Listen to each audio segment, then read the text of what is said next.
Bonjour tout le monde. Je m'appelle Rodrigue et je suis en troisième année art à l'école. Et je suis parti en Erasmus à Carrare en Italie pour le deuxième semestre de l'année 2. Du coup. Les Beaux-Arts de Carrare, c'est une école qui change pas mal. En fait, j'ai l'impression, plus on se rapproche du sud et du soleil, moins ça travaille.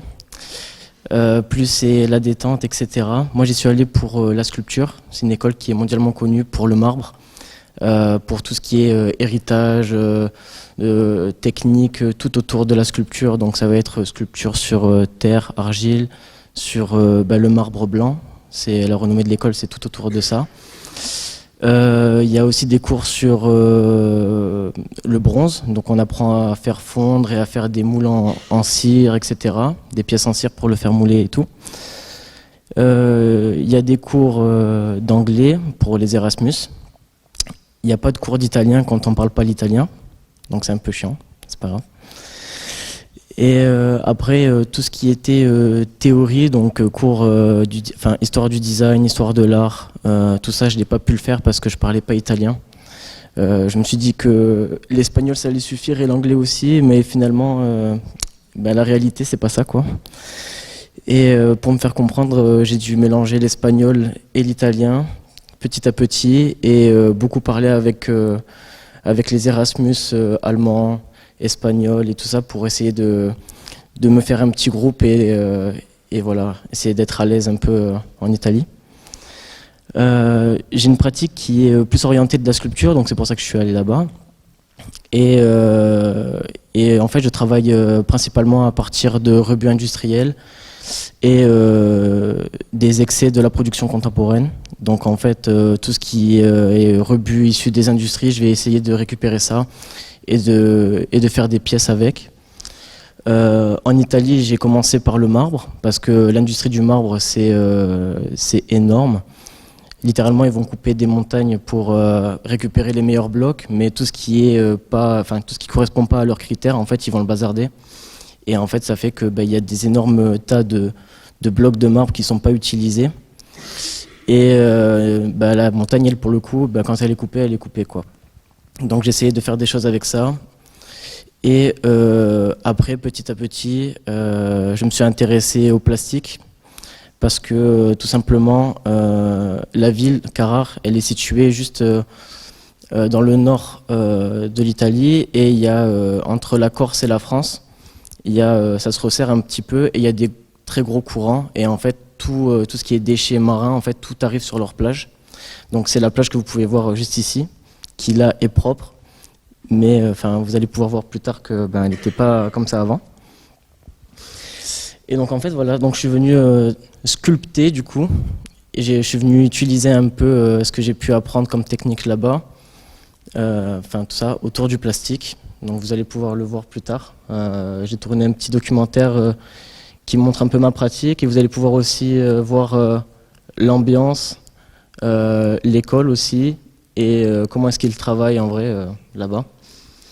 Pour les cours, pour ceux qui s'intéressent, la sculpture, c'est, je pense, une des meilleures écoles, surtout pour le marbre en tout cas. On a la matière, du coup, elle est gratuite. C'est comme un peu nous ici, la terre, on peut prendre des pains de terre, etc. Là-bas, c'est pareil, mais avec le marbre. Et puis voilà, après... C'était vachement bien. J'ai eu beaucoup d'échanges, beaucoup de retours sur mon travail et même avec des profs, etc. Juste, il ne faut pas s'attendre à quelque chose de très encadré, surtout pas en Italie. C'est très libre. Et quand je suis arrivé là-bas, j'étais avec un prof de master. Et littéralement, la première semaine, c'était que du blabla. Et on cherchait un peu comment se faire une place dans l'école, en fait. Et quand on arrivait, en fait, on disait juste, on est en Erasmus, ah ok, c'est bon, vas-y, reste ici. Donc voilà, donc c'était un peu, voilà. J'avais plein de cours, mais j'étais dans plusieurs classes, en fait. J'étais un peu l'équivalent de, voilà, c'est comme si, là, j'étais en deuxième année, je me suis retrouvé avec des masters, avec des premières années, des troisième années. En fait, j'avais pas de classe à suivre. C'était moi qui avais mon propre emploi du temps et je devais me noter sur un papier quand je voulais faire les cours. Et voilà. Et après, à la fin, on avait une restitution. Et c'est tout. Voilà, voilà. Après, pour ce qui est du loyer et si c'est compliqué de trouver un appartement, c'était un peu galère. J'ai dû aller sur des groupes Facebook italiens pour essayer de trouver des appartements. Et en fait, c'est que des gens qui nous envoient des propriétaires à droite à gauche, qui nous proposent leur appartement, etc. Et il y a un truc qui est... Enfin, ici, c'est pas commun, mais apparemment, là-bas, ça l'est. Il faut tout le temps payer l'avance. Donc, c'est-à-dire, là, mon loyer, c'était 550, par exemple. Il fallait que je paye le premier mois, mais j'avais pas fait la visite encore, j'avais rien fait. J'avais juste des images, des vidéos, des trucs de l'appartement. Ça me faisait un peu peur. Mais voilà, après je l'ai fait parce qu'il y avait Maud, c'est une ancienne étudiante qui était dans cet appartement-là et qui avait fait l'Erasmus aussi. Et du coup j'avais confiance, mais c'est vrai que quand on ne connaît pas, en vrai ça peut surprendre. Et puis voilà, c'est tout. Mais je pense que je vais vous laisser avec la vidéo, je pense que ça va être pas trop mal. Et puis voilà.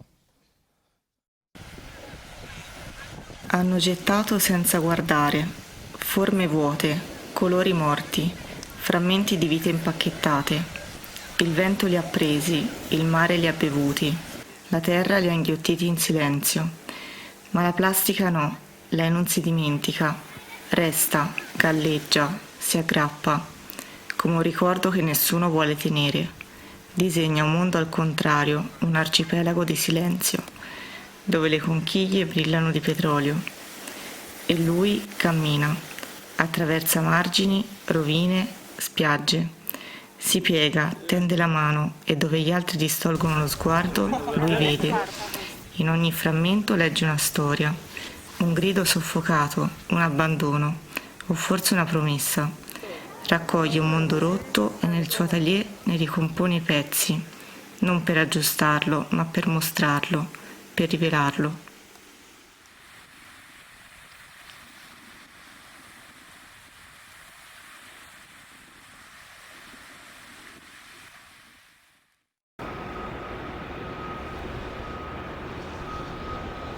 Je m'appelle Rodrigue Lambert Moreno, j'habite à Pertuis, pas très loin d'Aix. Je suis étudiant à l'ENSA de Limoges. Je suis parti à Carrare pour approfondir ma technique autour de la sculpture, connaître tous les processus nécessaires pour pouvoir réaliser et pouvoir transmettre ce savoir sculptural. Le passage à Carrare, pour moi, il était important, voire même primordial. C'était un moyen de pouvoir apprendre, échanger autour de ma pratique. J'ai commencé à travailler autour des rebuts industriels et le premier rebut que j'ai trouvé c'était le marbre, les chutes, la poussière, tout ce qui découlait des industries, je l'ai récupéré et j'ai fait des tests. Et c'est en cherchant en fait et en essayant de comprendre comment ajuster les différentes pièces de marbre que j'ai vu qu'il y avait aussi pas mal de plastique, comme en France, à Marseille et comme partout ailleurs au final.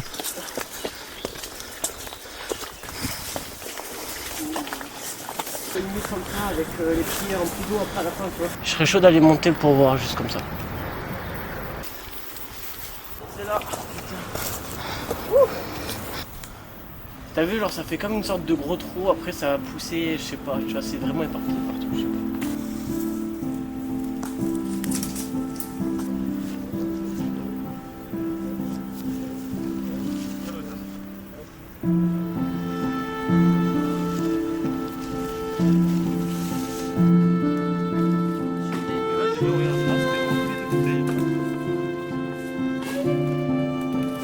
Il y en a 2 remplis, ça fait combien de temps qu'on est là? En vrai, ça fait une demi-heure. Même pas. En vrai, une demi-heure, ouais. Ouais, en vrai, ouais. Ah, c'est bon.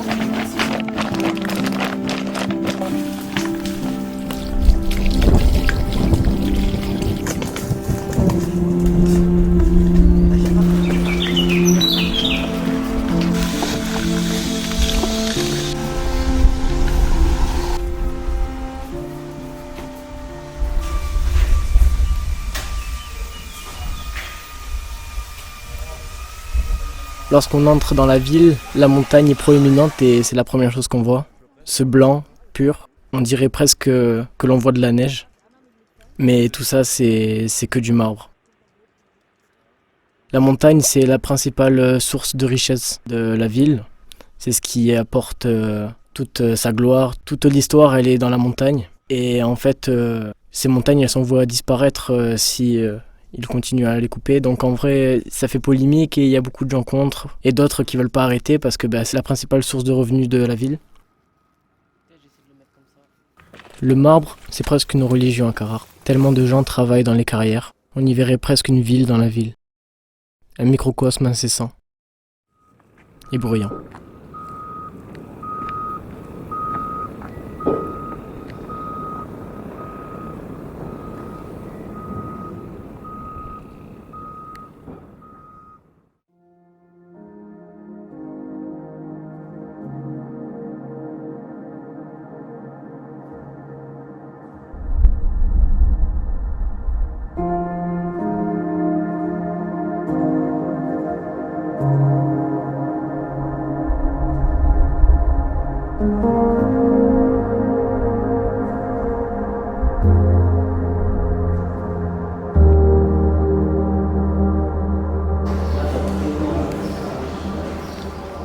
Mon processus, il est simple. Dans un premier temps, je marche, je découvre les lieux, je fais un tour de la ville, je vais au bord de mer, dans la forêt, voir où est-ce qu'on peut trouver du plastique. Tout simplement, on va venir le ramasser dans des gros sacs poubelles et puis après, on va venir nettoyer le plastique pour ensuite le trier par couleur.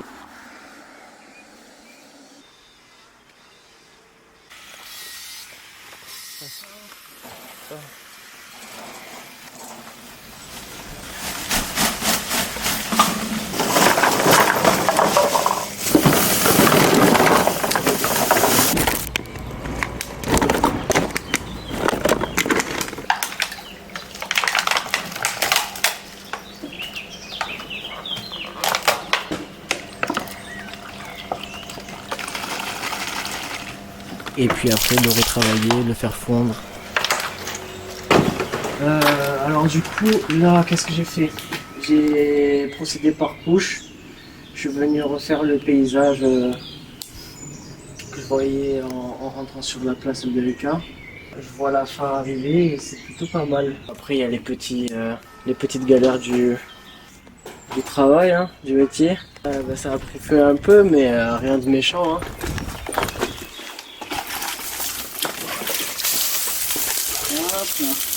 Par contre, c'était pas prévu. En 3 heures de travail, je trouve ça plutôt pas mal. Il y a encore du boulot, mais je pense encore 2 heures, 2-3 heures, ça peut être fini. Ce sont des plastiques que j'ai récupérés en majeure partie près de la Piazza Alberica, là où je vis actuellement. Tous ces plastiques-là, je m'en suis servi du coup pour en faire ma base et pour en faire aussi le paysage que j'essaie de représenter dans cette œuvre.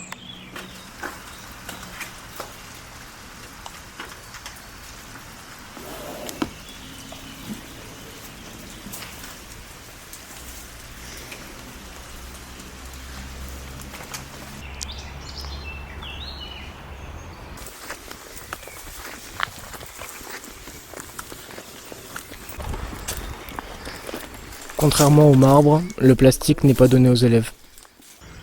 Fallait que j'aille le chercher. Parfois seul, souvent accompagné.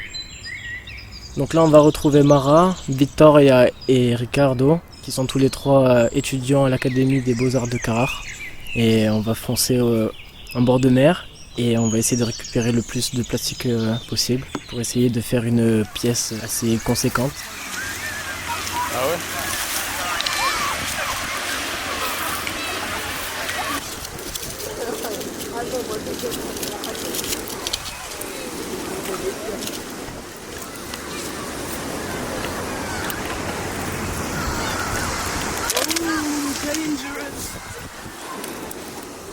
Alors là on va pas tarder à retrouver Paul. Paul, c'est une rencontre phénoménale. On s'est rencontrés par tout hasard sur la Colonnata, en train de marcher en plein milieu de la forêt. Rapidement, on commence à sympathiser et je lui explique le process qu'il y avait derrière tout ça, quoi. Et là, on va le retrouver pour récupérer tous les bouchons et les bouteilles que son entreprise a jetées.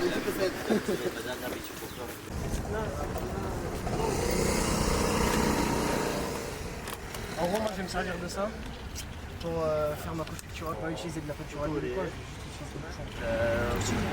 déjà rien qu'avec cette première partie là, je pense qu'on va en faire un. On va dire 1, 2, 3, allez on va dire 4, 5. C'est bien, franchement c'est grave bien. C'est cool, c'est grave bien. Tu mettras un petit drapeau bleu, blanc, rouge. C'est les petits Français qu'on a rencontrés à Clara, qui nous ont filé toute cette matière.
Ma pratique est universelle.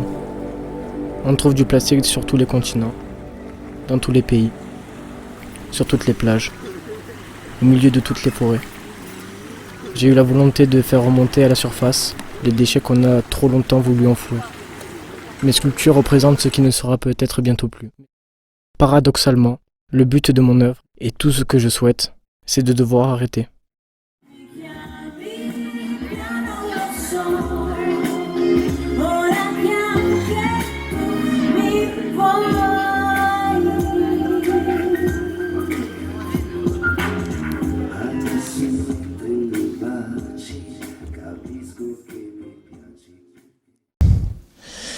J'espère que ça vous a bien plu, que vous avez pu voir un peu l'ambiance qu'il y avait à l'école. Et voilà. Si vous avez des questions, n'hésitez pas, je peux y répondre. Et je vais pas manger. Donc voilà.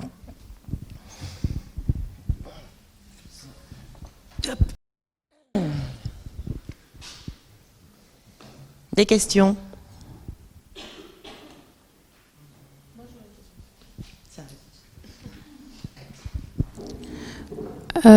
Moi, je poserais la question, est-ce que tu étais déjà allé là-bas en attendant de, entre guillemets, sculpter avec du plastique, ou est-ce que tu as quand même essayé de sculpter avec le marbre? Comment ça a été pris peut-être là-bas par les enseignants, vu que c'est quand même leur culture de sculpter avec le marbre? Peut-être ils avaient une attente que tu le fasses aussi, et de tout d'un coup découvrir que tu ne le fasses pas dans leur même sens. Comment est-ce que ça a été accueilli? Si tu pourrais un peu en parler.